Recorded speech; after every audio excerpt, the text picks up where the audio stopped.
Welcome to the Rock Fight, where we speak our truth, slay sacred cows, and sometimes agree to disagree. This is an outdoor podcast that aims for the head. I'm Colin True, and today we have a bunch of outdoorsy-related topics to get to. But before we get to that, if you missed Monday's episode of the Rock Fight, go back to hear BioLite founder and CEO Jonathan Cedar in his first conversation after BioLite acquired Goal Zero. Jonathan joined Eoin Comerford and I to break down the acquisition, and while we were talking to him about tariffs, you get to hear our reactions in real time when the news drops about the tariff rollback and the China increase. So it's a great episode. Check it out. And also right now it's time for you, the listener, to subscribe to both the Rock Fight and also to Open Container, the newest Rock Fight podcast that is hosted by outdoor industry legend Doug Schnitzbahn. All you need to do is tap the follow button on whatever podcast app you are listening to us on right now. Then go over to Open Container, do the same thing there.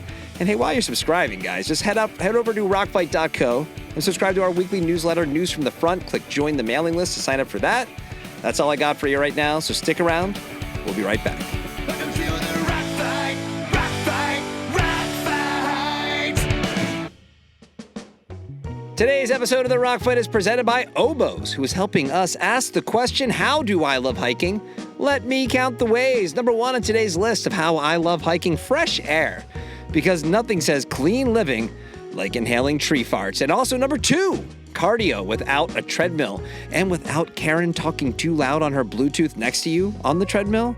Come on, you don't get that in the outdoors when you're going hiking. Number three, it just makes life better, period. Even when your boots are soaked, your knees hurt, and your snacks are gone, it's still worth it. And number four, water tastes amazing when you're thirsty, almost like it's the original energy drink. And lastly, number five, because of Oboz Trails for Trees Challenge, during the month of April, Oboz will plant a tree for every mile you hike.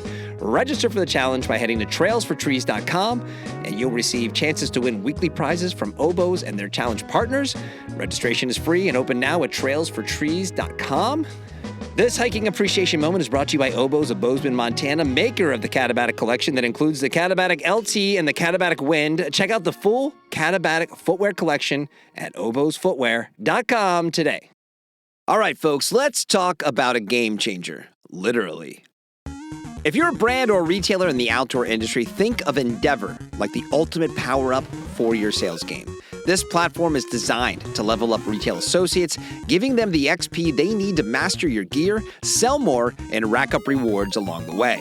It's like a cheat code for better sales, making sure your products don't just sit on the shelves but actually move. Why is this valuable? Well, trained and motivated staff sell way more gear. Brands using Endeavor, like K2 Sports and Smith Optics, have seen better sell-through, stronger brand engagement, and real data insights on what works. And here's where Endeavor gets really interesting. It's gamified. That means learning about products and earning incentives feels fun and not like homework. But there's also a couple of other power-ups you'll want to consider. First is their partnership with Locally, so online shoppers can instantly find a knowledgeable staffer in a nearby store ready to seal the deal. Second is an option known as Freemium, where you can launch brand assets, push newsfeed posts, and coordinate rep clinics. And with Endeavor's pay-as-you-go plans, you can take sales contests, education campaigns, or collect staff insights collection programs all out for a test drive. The bottom line, if your retail game is feeling like it's stuck in easy mode, Endeavor is the upgrade you need to unlock next-level sales, max out your team's knowledge, and beat the boss when it comes to customer experience. Head to Endeavor, that's ENDVR.io,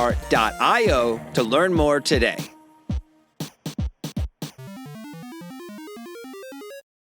All right, I'm here with producer Dave and consigliere to the Rock Fight, Eoin Comerford, and this episode's going up on Wednesday instead of our normal Monday because Eoin and I spent Monday breaking the news about BioLite acquiring Goal Zero.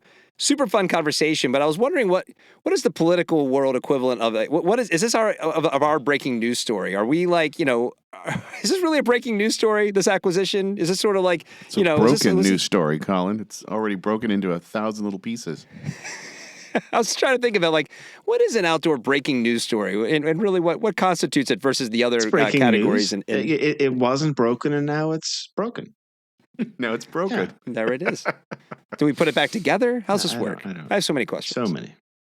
All right, well, today's opening shot is presented by Garage Grown Gear, your hub for ultralight gear. Learn more by heading to garagegrowngear.com. And today we're going to be running through sort of a grab bag of topics that have come out over the past week or so.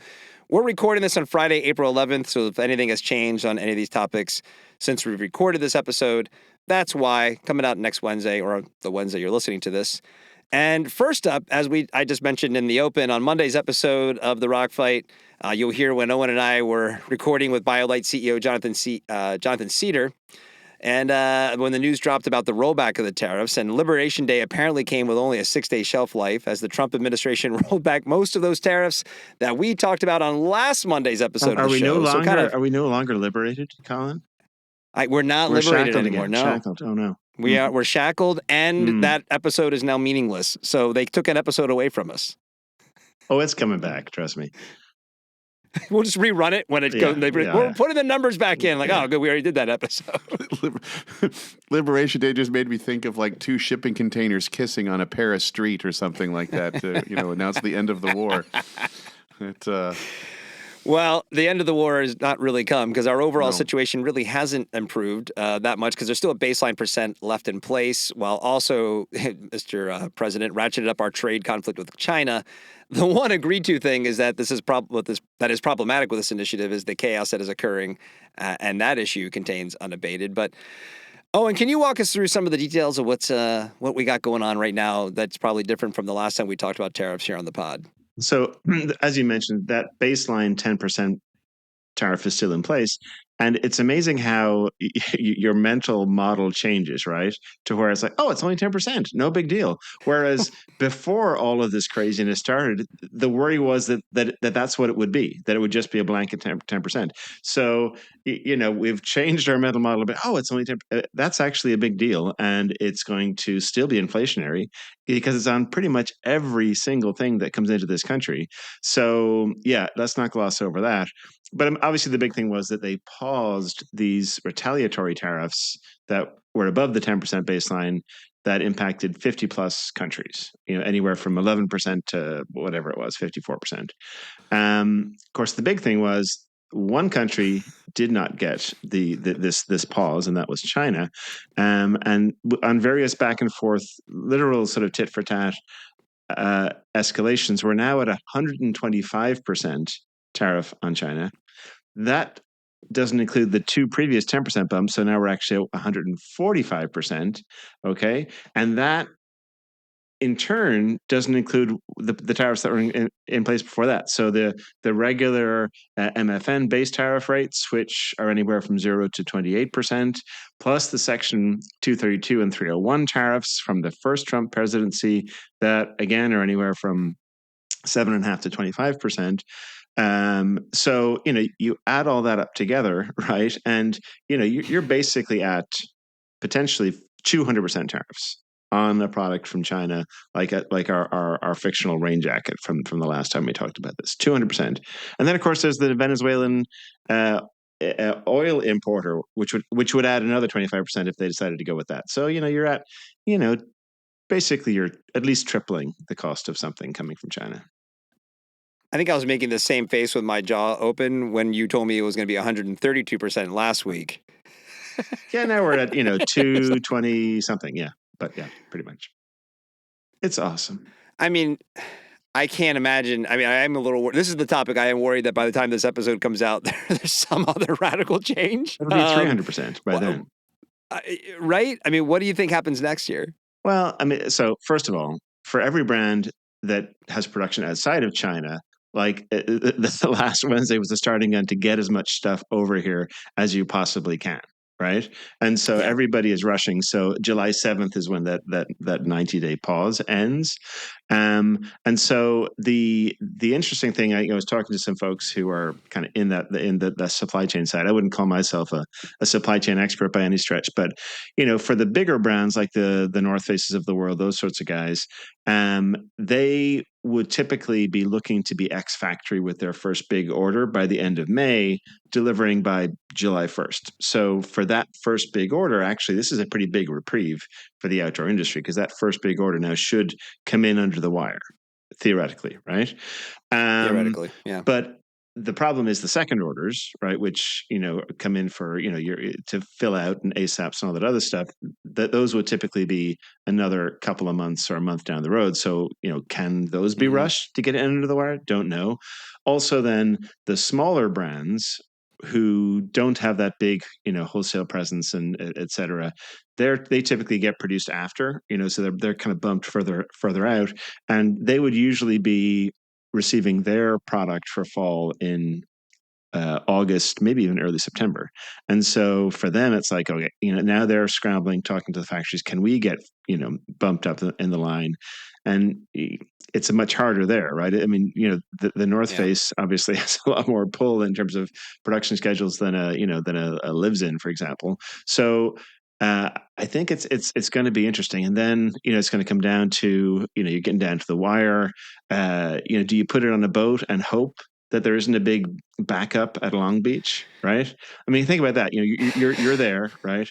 You've got a product. It's on the boat. It was supposed to get there by July 5th, right? You were okay, but now there's 60, container ships out offshore at Long Beach, and you're just watching the clock, like, oh fuck, if we don't get this thing in the next day, we're going to be paying an extra 40 something percent. So it's going to get ugly. And then, the other thing is air freight, right? So people are probably going to be air freighting stuff all over the place, which is, great for the planet.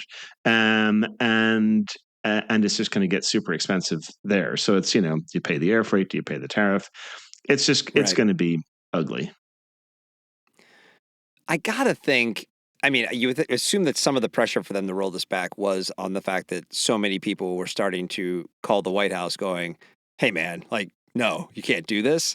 So I'm just fingers crossed that July 7th hits and they don't just go back into place. At some point you would think that maybe that doesn't happen anymore. Like those numbers that were announced on Liberation Day, we don't hear much about them anymore. Then we're just stuck with the 10% that we have to deal with. But it's the chaos that we just don't know. I mean, that is just truly, and you don't know how to plan for it. And that is truly the worst part of all of this. Well, actually, I mean, as I've been digging in here, I don't think that it actually was people. Because, Trump is so bullheaded. What actually freaked people out was the fact that the bond market went sideways. And so he didn't think that was going to happen. No, because basically what ended up happening was, because usually, okay, stock market goes down. Usually when the stock market goes down, the bond market goes up because people run to the safety of U.S. Treasuries. But what's happening is we've pissed off so many people in the world that they were dumping U.S. Treasuries because there's lack of confidence in the U.S. market, so they're dumping U.S. Treasuries, and so when there isn't enough of a market for these treasuries, because they're issuing these treasuries all the time to pay for the debt, right? And so they're issuing these treasuries, and people weren't buying, and so they had to up we'll give you this much instead of whatever. So that was the thing that freaked people out, because oh shit, if people don't buy U.S. treasuries, we're screwed, because that's how we're it's like we're on an adjustable rate mortgage, right, for this country, and that the rates are going up. So yeah, I think that was the really bigger issue in the whole deal. But the 10% is in place, yes, right? So back to school, you expect prices to be a little more than last year's back to school, and then hopefully, if this is truly what it is, and things can get But let's remember it's only a 90-day pause, right? And we had a 30-day pause on the Canadian Mexican piece, and that ended up, the 25 did roll on. Now there was obviously some still exemption around the free trade agreement, the USMCA, but I don't think that they're gone, right? So supposedly now it's we've got 90 days to negotiate, right? Which is 90 days. That seems like a long time when, previously they basically only gave a week's worth of notice before these things were put in place. But that's not the way trade agreements work. Trade agreements take years to put together. Like the USMCA, which was based on the framework of NAFTA before, which took years to negotiate. The USMCA took 13 months to negotiate. And that was one agreement with 3 countries. Took 13 months. Okay. We've got over 50 countries that we're going to try to negotiate complex trade agreements with in 90 days. Good luck. Well, and we all know that, he's the master negotiator. That's what he's best at, right? Art of the deal. He wrote a book. The reason these things take so long is because trade is incredibly complex. There's all sorts of constituencies you've got to take into account. There's all sorts of potential unintended consequences if you don't get it right. And I mean, we rush this thing. You could end up with a worse scenario potentially if things aren't really thought through. But hey, what do I know?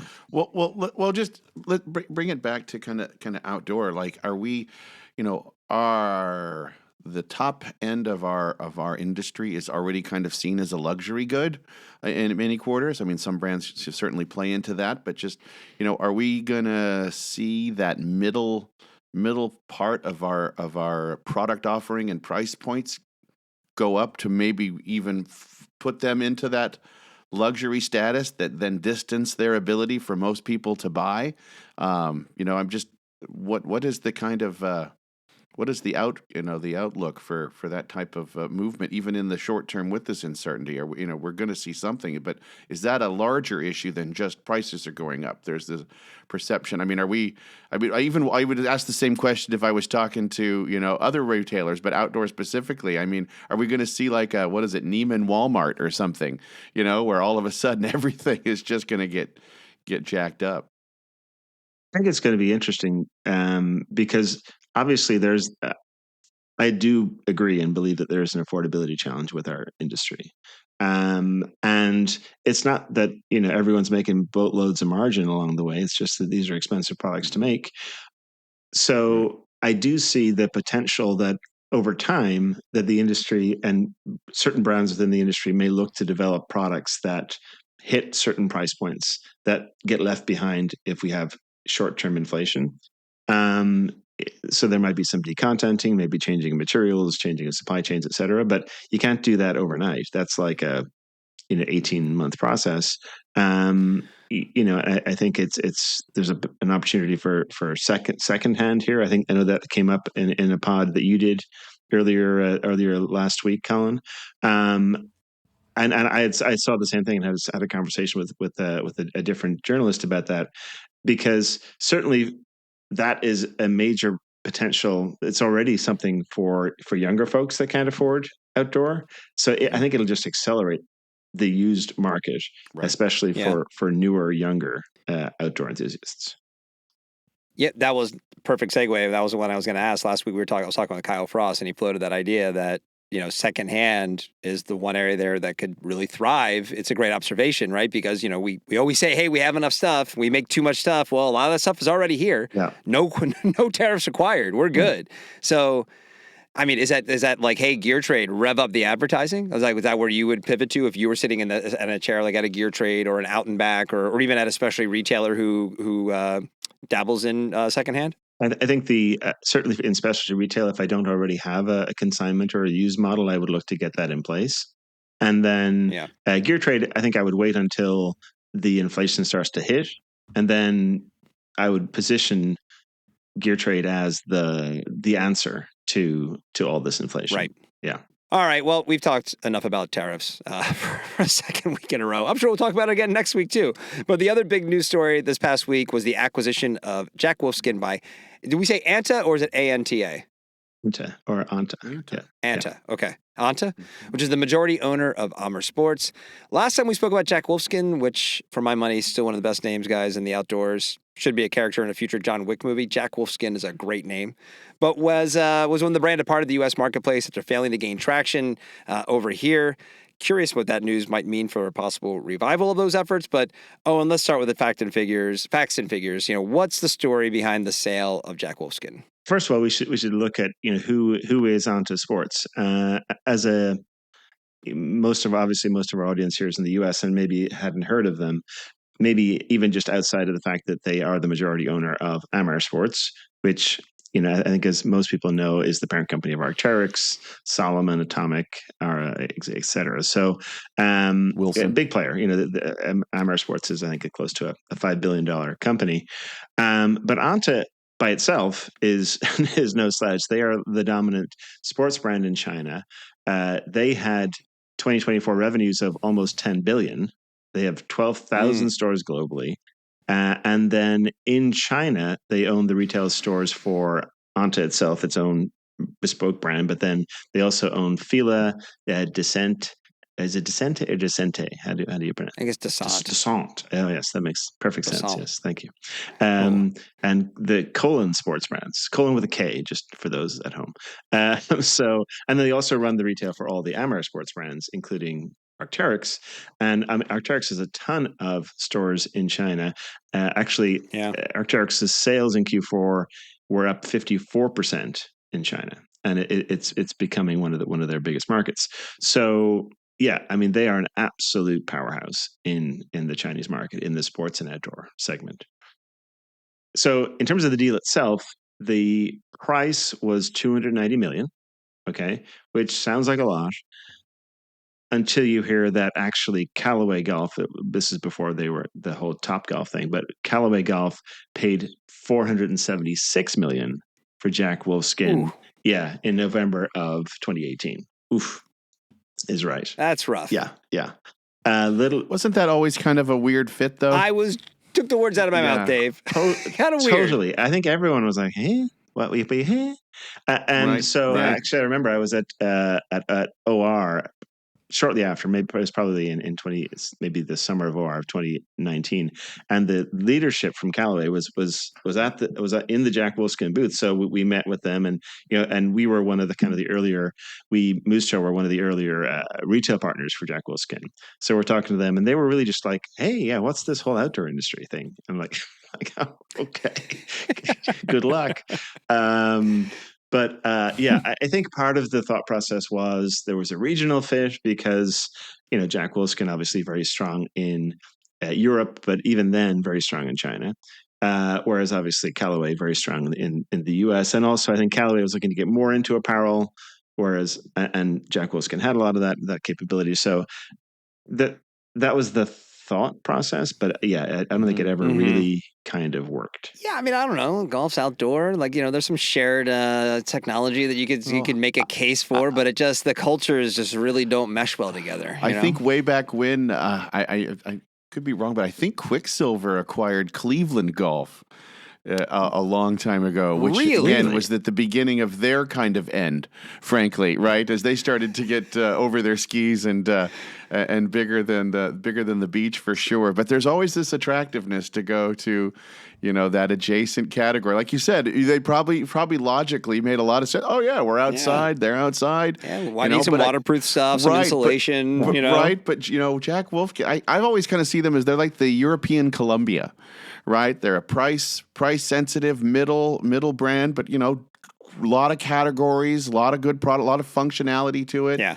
But they've always had a trouble. Dave. Think of just what you could do with that name if you were the creative director for Jack Wolfskin. Jack Wolfskin, it's off of it's like Jack London, right? It's that's where they get it back. It reeks of old school, survival adventure. And they are that. I mean, we wouldn't know in this country, but in the 80s, they were a huge force in the rise of what as we know from Polar, of fleece, right? And that whole outdoor look that Patagonia then and North Face would later on take, but really important to the growth of the modern outdoor industry as a lifestyle.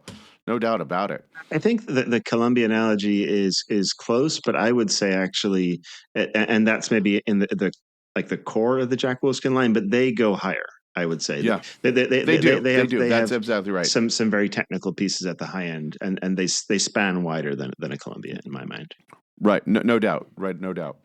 So, Owen, why do we think do we know why the price came down so much, or why they're selling it at a loss compared to where they acquired it for in 2018? Really, I think it just comes down to the profitability. When it was acquired in 2018, they announced that Jack Wolfskin had net sales of 380 million and adjusted EBITDA with profitability basically of 40 million, which that's a nice profitability rate, over 10%. Fast forward to today, and Top Golf Callaway brands, the owner that was selling them, it really does. For 2025, they had estimated that Jack Wolfskin sales were going to be 374 million. So basically flash to where they were, almost, what is that? 6.5 years ago. But the adjusted EBITDA was only 13.4 million. So yeah. And, a lot of these deals are based on multiples of EBITDA. So yeah, the haircut was all about the EBITDA. Can we look at the failed U.S. attempt as a player here? Is that was that a huge strain on trying to establish the brand, money spent, that kind of thing, or is that not even a factor? Yeah, it sort of had the feeling of the Callaway, the Top Golf Callaway folks kind of just throwing in, right? Like if you think of it as a card game, just like, okay, we're kind of done here. We're moving on. The vision is dead. Let's see what we can do with this thing. Yeah, they tried so hard. I mean, again, the only reason you knew they were entering the market is because there were stories in the business press about them entering the market. There was no flood of advertising or promotion or any kind of awareness building, and we follow these places, and they were just quiet. But I don't understand. The classic. I see this all the time with European brands trying to enter the U.S. market. They're like, everyone knows who we are. So we're going to go in there and everyone's going to, that's. And then the other thing is they look at their, hey, what sells in Europe? What are our core products in Europe? Well, that's what we'll enter the U.S. market with. Well, guess what? Your core products in Europe, we have 15 different versions of that over here already. We already have the same thing. Have that. Yeah. We don't need that. Yeah. Okay. If you're going to come into the market, actually think about the U.S. market and figure out how you're going to get in here and actually create demand for the brand. If you think selling into Mooster or REI is going to magically just create demand when a consumer walks in the door and sees a brand they've never heard of, it just doesn't work like that. So why does this make sense for ANTA at this point? Like, why do you think this is like, what do they see in that they don't already have in their portfolio? Really, what it gives them is it gives them a quasi-mass market outdoor brand for the Chinese market specifically. Right, because the China market loves the whole outdoor thing. I'm not sure how much there's true, outdoor recreation, how much that's part of it versus just the outdoor look, the technical look. Yeah, see the whole tech wear thing, right? Like I just want to look this way. I was talking to somebody about Arc'teryx, which again, huge in China, and their comment was, yeah, you see a lot more Arc'teryx though on the golf course than you do on the trail. And so it's almost like because it's luxury. That's the premium luxury outdoor brand in China. So this is basically saying, okay, Jack Wolfskin is going to be more of the mass / sub premium brand, and they already have Jack Wolfskin that is 260 stores in China, which is more than they have in all of Europe. Right. So, this is already an established player. They've been making a push for a few years in terms of China, like even from Germany, like definitely focused on it. At one point they announced that they wanted to get to 700 stores in China. That obviously didn't happen under the prior ownership, but I think they're going to get there with ANTA, because if there's one thing ANTA knows how to do, it is run a retail store network in China. And so, so that's definitely, and also, maybe not coincidentally, but actually the current CEO, Matthew Young, who's now the global president and CEO of Jack Wolfskin, he was previously the GM for China for Jack Wolfskin. So, he's very much aligned with that whole thing. So you think, there really wasn't any bad PR to them done here in the States? Do you think at some point they have to come back, they think about moving back into this market? Is there even an upside to doing that? Because if the model they have found that works for them is in China with their own stores, well, we know them coming here to open a bunch of stores in the U.S. wouldn't be a great idea. So you'd have to have a really strong wholesale plan to actually break it into you guys' point. Like that would include advertising and how do you differentiate? What's the product line? All of that stuff. It's still an uphill battle, even if you're better prepared for it than maybe you were the last time. Do you think that's in the cards? Do you think they kind of like, hey, let's just focus on China and then we'll see where we are down the road? That's what I would figure, because I think that's where they see the most opportunity in the short term. America will always be appealing though, because it is such a big market. It's out there. You almost, sometimes, some brands just can't help themselves. But I think if they did come back, they'd come back with a lot more learning and thought about how to do it. I think there would actually be a physical retail presence. That's the direction certainly that Arc'teryx is going, and it would be much more of a hybrid than trying to just lean on a pure wholesale approach. You'd see Jack Wolfskin stores in major markets. There'd be much more of an overall brand approach, and then the sell-in at wholesale. I wonder the question will they be put under the Amer wing of this, just from an oversight perspective, just because it does seem to blend more naturally with some of those businesses. Actually, when I first saw the story, my brain skipped over the ANTA part to Amer, and when I first went out on LinkedIn, I thought it was Amer that had bought them, because it makes a ton of sense, right? Right. But no, I don't think so. And the only reason I say that is because of corporate structure.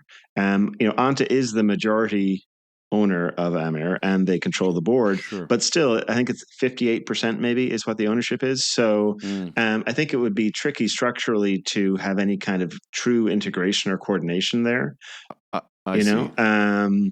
But you never know. I mean, you can structure different things, different international approaches. Like, as I said, ANTA runs the Amer Sports retail locations in China. So there certainly is going to be some back office coordination stuff there. Did we forget Solomon again? I threw Solomon out there early on. Yeah. Oh, you did? Okay, Solomon, good. It just made me, because we've been talking about these apparel brands, and I'm like, oh my gosh, did we forget that ANTA owns? Well, I was actually going to Amer give owns Owen shit. Like, we don't mention Solomon on this podcast. Okay, we have established that Solomon gets omitted anytime we talk about it. It's a Solomon-free zone. It's a Solomon-free zone. Like, wait a minute, did we freak? No, my gosh. No, the other thing too is we just kind of pass right over Top Golf, Callaway, like in that order. That's like the playground buying McDonald's. Like, are you kidding me? Like, and we just accept that. I believe they're actually, I think they're restructuring as well to split those two apart. But yeah. I see. Okay. That is funny. Anything else on that, guys, that we should... just Grimace running around swinging a golf club. The playground buying McDonald's is pretty good. Top Golf's huge, though, man. That is, I know that. Oh, absolutely. Yeah. It makes sense. I'm not a golfer, but I would go to Top Golf. Like, if you guys, hey, let's go to Top Golf and have a beer and, like, hit some golf balls. Like, all right, sure, why not? To take out a mortgage before you go, that is an expensive outing, let me tell you. It really is. It is an expensive and there's always a outing. wait. I don't think I've ever been to Top Golf where... I wasn't there on some kind of expense account. It's the classic, like, oh, we're going to go to Top Golf later. It's like, hey, something for everybody. Right, it's the company get together. It is. That's right. It's something for everyone. I think the one last comment I would have on this is just the level of appreciation around the fact that, ANTA, with their all of their sort of tentacles here, whether it's their own, their $10 million business themselves, plus add in another $5 billion or so in the Amer Sports piece. Now we add in a Jack Wolfskin. I mean, they're dwarfing VF Corp, just right. I mean, in the grand scheme of things, right? Yeah. So it's like not quite, but if you added like Dick's Sporting Goods and VF Corp together, you'd kind of have ANTA today, maybe within a few $1 billion, but they are a massive player now. Absolutely massive. All right, last thing, and this is a little bit of older news at this point, but we haven't had a chance for the three of us to weigh in on it yet. So last week, REI, their new CEO, Mary Beth Lawton, walked back the endorsement of Doug Burgum in a very public, in a video. It was on YouTube, Instagram, kind of all the socials. Very earnest, very well done. I mentioned it a little bit on the pod last week, but what do you guys think? I liked it. I thought it was just a single, iPhone phone video. It wasn't, filmed in some corporate studio. On a shop floor, in a store. That was with smart. The vest, the whole deal. So I thought that was great. And it was, first of all, not only did they walk it back, but they apologized. They said it was a mistake. And then they came in firmly against the actions of the current administration and vowing to really do everything that they could to stand up for public lands in this situation. So I thought those are all the right moves. But it was really interesting because I posted about it, and where I was supporting it, basically what I just said. And it got over 600 likes. So I think most people were aligned with me in the likes part, but the comments were all over the place. A lot of the and go on Instagram, it's all like, hey, great first move. Now you need to do bang, bang, bang, bang, bang, bang, bang. Like just a million things that people want them to do. Yeah. And it's tough. And yeah, I'm so tired of all of these purity tests that, people on the left tend to throw at different folks, whether it's corporate leaders or individuals or whatever. It's just like, look, if you're in a foxhole, right? Do you care about if the person next to you was a draftee or a volunteer? No, you don't give a shit how you got there. You're in it together, and let's just go and address the enemy, right? Right. But no, it's like this whole purity test bullshit that really, really pisses me off. It's like, let's take our energy and instead of attacking the people that are on our side, let's attack the other people, the people that are actually attacking public lands. How's that for a fucking idea? But no, everyone's got to, all these, these keyboard warriors have got to get their little piece in, their dig in about whatever. It's like, come on, people. There was someone who I would say avoid Reddit. Oh, I'm sure. No, and it's by the way, how many often do we say that both two things can be true at the same time? It doesn't mean that they're like absolved from any criticism on other things, but like they just focus on this one thing. And you look at, there was someone, I think it was on your thread, Eoin, somebody commented about, like, I can't believe you signed this letter, you've lost credibility thing. And it's like, this person, you obviously don't even know what the letter is that you're talking about, because if you saw the other names that were the signatories on those letters, and this is the only one who has walked it back, like, and I'm not saying that everybody needs to, but it's like, this is an important one, not necessarily because she walked it back, but because she's responding to her customers, and the feedback for the people who support REI have been overwhelming in favor of this. And she's like, okay, let's do that. And it's like, you got to give a little bit of, all right, good job. Now, if you want to separately then criticize something else separately, great. But why do you got to drag it all into this one thing? All of it into, yeah. All of it, I agree. every single time. I think it was well done too, well produced, well executed. Exactly what you wanted is an earnest, just kind of like reset the table. Everybody knew you screwed up, so might as well. Glad to know that you did too, and move on. But I do want to read one. This is one of the nicer comments, and this is from Kayak Girl 88, and she says, "This is on Reddit." While the apology is nice, the action speaks louder. I want to hear the board of trustees. They're the ones who screwed up, broke trust and faith. And I thought that was actually a fairly good, it gets to the heart. Everything else is about their union activity and what is it, co-op my ass, things like that. But I thought that one was pretty good. They're writing this on their phone while they're in REI buying a new pair of Ultras. It's just like, come on. But Dave, from a creative standpoint, our friend Justin Hausman brought this up. Of do you think, how many times before they shot the video did they shoot one with the vest on, with the vest off? How did they dress it? From the creative side. There's at least 4 or 5 colorways of vest. Do we go long sleeve? Do we go vest? Do we go fleece? Name tag, doubt about it. That's right. No name tag. No name tag. The green vest would have been a little too much, so they had to use the puffy. Right? No. All that went down. All right. Well, listen, we have definitely been critical of REI in the show, but this is one. No, you got this one right. It's good. Yep. And we have reached out to REI. We would love to have Mary Beth come on the show. I think this would be a great forum for her to come on the show and speak to some of the stuff that we're talking about. So hopefully, folks in Seattle, if you hear this, we'd love to have Mary Beth on. All right, let's take a quick break. Then we're going to come back with producer Dave, who's going to do the parting shot today and weigh in on a rock that was thrown at us about AI imagery to promote our good work. So stick around. You're listening to Rockfight Radio. My God, is that Fitz's music? You know it is. Get ready for There's a Smile on My Toes. Woke up this morning feeling so alive. Sunshine in my step, making my spirit jive. Whole foot comfort wrapping me so sweet. Dancing on clouds with every beat. There's a smile on my toes every single day. Cool and warm together in a brilliant play. Free range toe box lets my feet sing. Fits is the joy that each new step brings.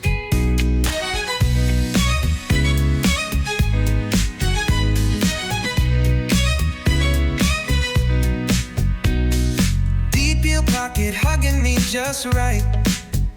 Fine gauge merino, soft like the moonlight. Laughing and skipping, feeling so fly. In a happy place with every stride. There's a smile on my toes every single day. Cool and warm together in a brilliant play. Free range toe box lets my feet sing. Fits is the joy that each new step brings. That was There's a Smile on My Toes from Fitz, because that's what whole foot comfort looks like. New spring styles are in stores now. Didn't get your orders in? No need to cry. Just send Judy. You know Judy. Everyone knows Judy. Send Judy an email at customerservice@fitzsock.com, and she'll turn those frowns upside down. Oh, tell your feet that we said hi. And now, back to the show. It's time for a party shot. All right, we're back with the parting shot, and producer Dave's going to take this one. We got a listener email, and this email has some thoughts, and he writes, this person writes, "Hi, Rock Fighters," which, by the way, I love that he called us Rock Fighters. Trying to get that going. As a thing. Get that going. Here's my rock. You're trying to get that going? Yeah, well, you know, we're the rock. Yeah, everyone's a rock fighter. You're listening to the rock fight. You're a rock fighter. Here's my rock to throw. What's your justification for the use of generative AI to promote the show? How does that jive with your perception of creatives and storytellers in the outdoors? What would your editorial policy be for AI-generated podcast hosts? How is that different from illustrative work? I like the premise of the show and network, but your visuals feel incongruous to that premise.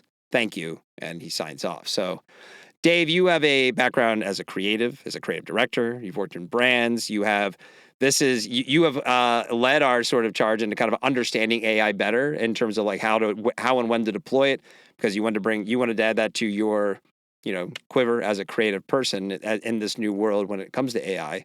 How would you respond to this listener question? Well, how would I respond to this?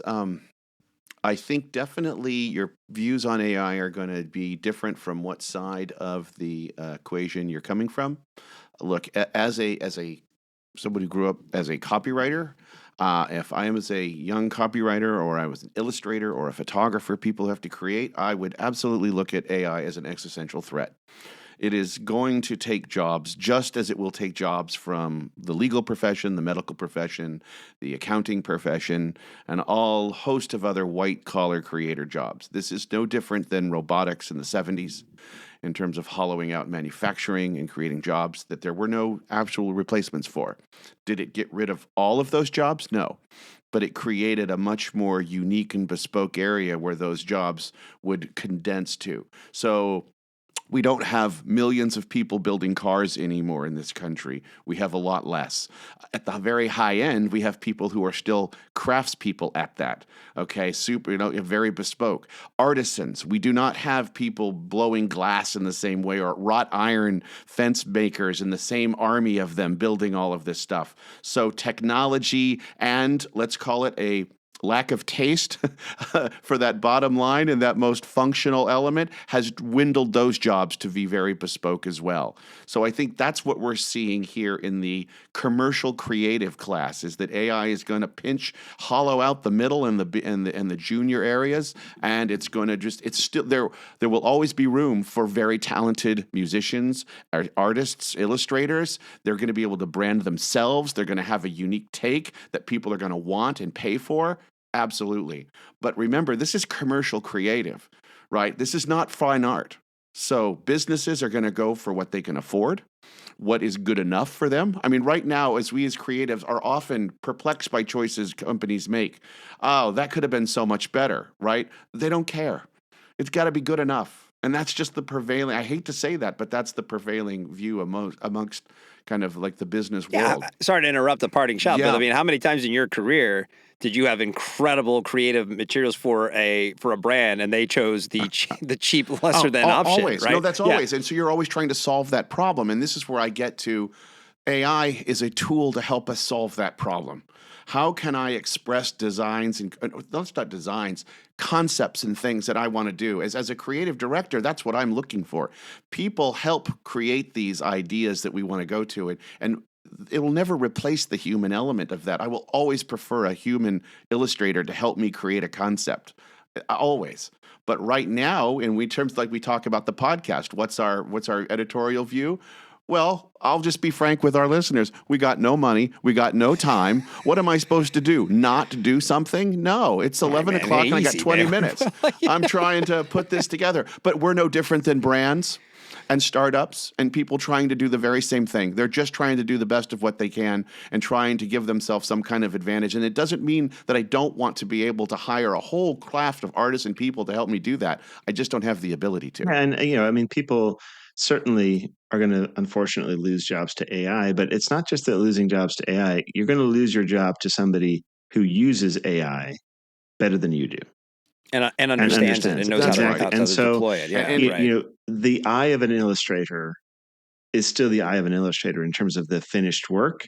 Now the tools are changing. Okay. And so maybe you used to use, pen and paper, and then there was Photoshop and Canva and all these other things. Right. And so it's I mean, shitty AI illustrations are a dime a dozen, quite frankly. It's the really good ones. Well, we're really good at them. We're really good at making really fast, really bad AI pictures. And so, somebody that has those skills can still use those, but just I think in a different way to get there.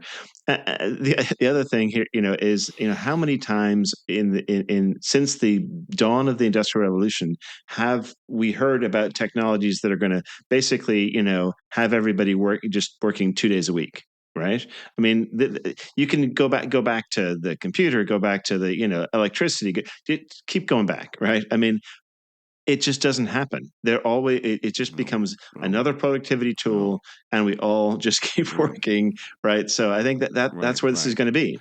Well, and some of the other legitimate criticisms you're going to get, especially from the creator or creative class, is that AI has been trained on the collective work of people, and they haven't been compensated for it. And so now we're building this tool structure that's going to replace without providing any kind of compensation or knowledge. And I think that is, again, none of this is clear and simple. It's just not. And so I totally believe we can have two realities. AI is going to be a dominant tool in how we use commercial creative and change creativity, and it was improperly set up and stole from people to get there. So how do we help rectify that? But the cat's out of the bag. The horses have left the barn. That's not coming back. So how do we now adjust and try to make that work and make it work right? But like I said, it's kind of two sides of the same coin in that. My last bit is responding to how would we feel about an AI generated podcast host, and I would say no different than how I view an illustrator. Sorry, Colin. As soon as we can dump all your voices into that recording, I disagree with this. Take you out of that, and we're going to have a great call intro. But again, it's going to be saying scripts written by humans. It's going to be articulating things it's not and gonna guided happen. We're by. not going to do that, Jay. But it is. It's going to happen, you guys. We're going to have AI Colin. So. I think it's a new tool in our toolbox, and going forward, we're going to have to learn how to work with it, kind of positive and negative. Yeah, I mean the first question about how to using it to promote the show. I mean, a lot of times we're promoting the show and we might make an image to promote it. Like, I would like to think that actually, like, if I don't put a post on LinkedIn or we don't put a post somewhere else, so like, well, the podcast is still going to find an audience. Otherwise, it's truly just like it doesn't. I don't see the podcast as any better or different because of what the image is on that. It's truly just a placeholder, so you have something to look at when you're clicking the link. But yeah, I mean, and we've talked about it. I mean, when the idea of that you could feed 300 plus episodes of the Rock Fight into an AI and create the show, that freaks me out a little bit. I'll admit to that. Yeah, I'm not down with that. Nope. That's something to worry about. But I do think that, kind of back to that, multiple things can be true at the same time. Yeah, I see it as a tool from the most part. And that's how we try to deploy it. But I think it's a good question. I'm glad they wrote in. Yeah. And look, there's still, there are environmental issues to it too. All of these things, and there's technology. Any technology is going to start that way. It's not an excuse for it, for sure, but that's just where we are. I don't think that's going to stay that way. I just think that's folly to think that AI is going to stay in its current form of both energy consumption as well as, let's just say, 17 fingers on those illustrations that you can spot. It's just not. And so how are we going to incorporate that into our lives in a way that still allows us to do what we do? If I'm a writer, if I'm a creative, of any kind, I'm going to learn how to make me more powerful with that, and make my talents that I have even more apparent. All right, we can wrap it up there today, guys. Good episode. Come back this Friday for another episode of The Rock Fight. Go back, listen to Monday's episode of The Rock Fight. Check out the latest from the Rock Fight Podcast Network, Open Container. The Rock Fight is a production of Rock Fight LLC. Our producer today was producer David Carset. Art direction provided by Sarah. She's not AI. Gensert. For Eoin Comerford, I'm Colin Truth. Thanks for listening. And also not AI. We had a song written for the show, guys, and it's called The Rock Fight Fight Song, performed by Krista Makes. We're going to play that for you right now. We'll see you next time, Rock Fighters. Send all complaints to Colin True. Rock fight.